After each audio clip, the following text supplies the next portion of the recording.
In this hopefully fairly short video, I want to try and give a different perspective on a way that we can think about binomial multiplication.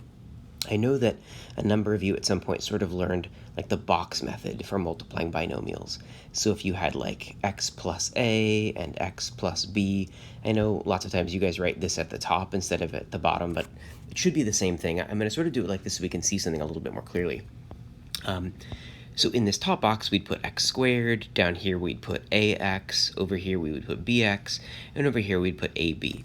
And that's what lets us sort of put this together to get, x squared plus a plus bx plus ab. And we sort of seen this, you might have even learned this as like the magic box. And it does feel a little bit magical, and I do think it sort of misses the point on what's happening behind binomial multiplication.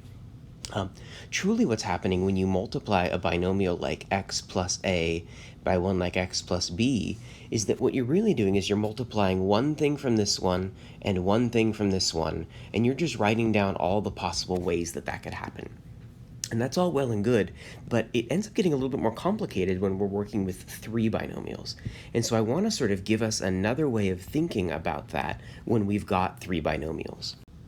So suppose that we were being asked to expand something like x plus a, x plus b, x plus c, right? A lot of us would go about this by expanding this thing and then expanding it with this one. And that works, there's nothing wrong with it. But there's sort of a deeper understanding and a different perspective that I'm hoping to show you here.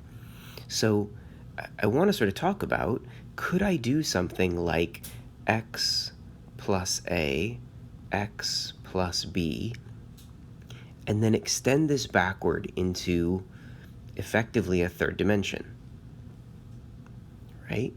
Where instead of there being four boxes, 1, 2, 3, 4, I've got 1, 2, 3, 4, and then the back ones, 1, 2, 3, and then this one back here that we can't really see very well. If I were to do that, I'd sort of have this axis being x and a, this one being x and b, and this third dimensional axis giving me x and c. And so what happens then in each of these boxes is that, like, in this first foremost box here, I'm looking at x happening and x happening and x happening. So this is x cubed, right? Over in this one, I've got x and b, so this one is my x squared b. This one down here would be x squared a, and this one would be, let's see here, a and b, and we're still in this front x area, so this would be like abx. As I go to the back side, right, if I'm sort of looking, I'm going to use blue for all the stuff that's back here in sort of the back layer, right? Here I'd have c from this part, and I'd have x from this part, and I'd have x here because I'm in sort of the top layer. This would be my x squared c. For this one back here, this one here, I'd be looking at c and b and x. So this would be like bcx.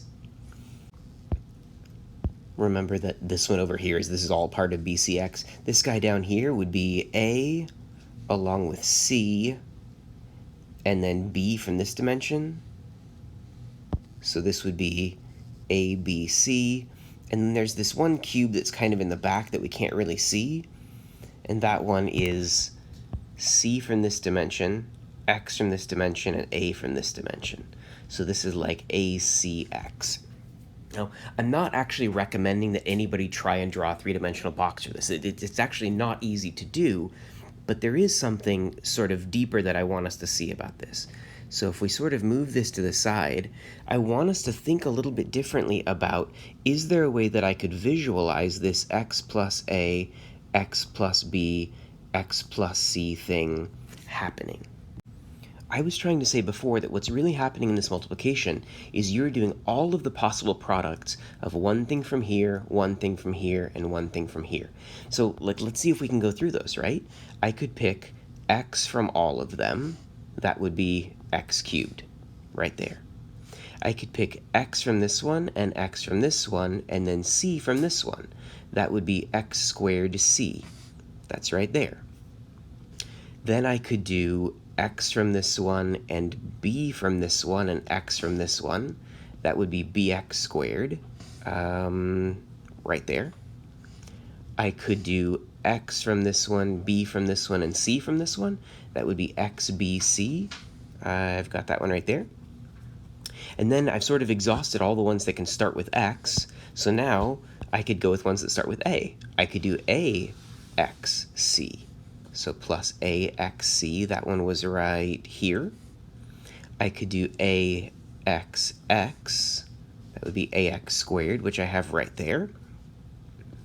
I could do a bx. A bx was right here.